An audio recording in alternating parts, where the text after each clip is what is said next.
Hello guys, welcome to Happy Streamers channel. Hope you're doing well.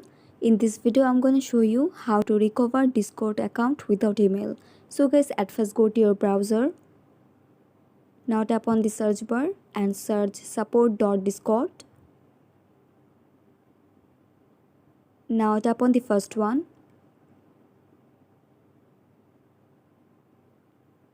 Now tap on three dot icon. Tap on submit a request.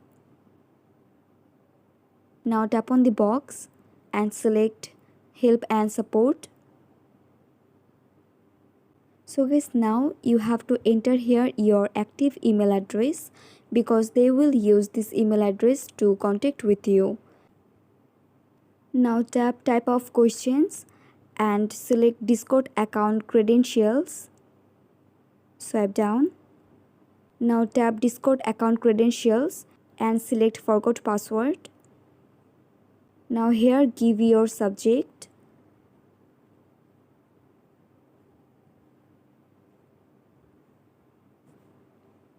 Swipe down.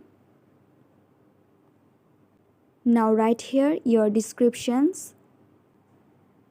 And guys, make sure to attach your Discord account username inside of description boxes. And also you can add a attachment file if you want, or you can also skip this. And after all this, just tap on submit. So guys, as you can see, my request has been successfully submitted. So guys, that's how you can do it. So guys, I hope this video was helpful to you. If it was, then please give a thumbs up and hit the subscribe button. And thanks for watching the video.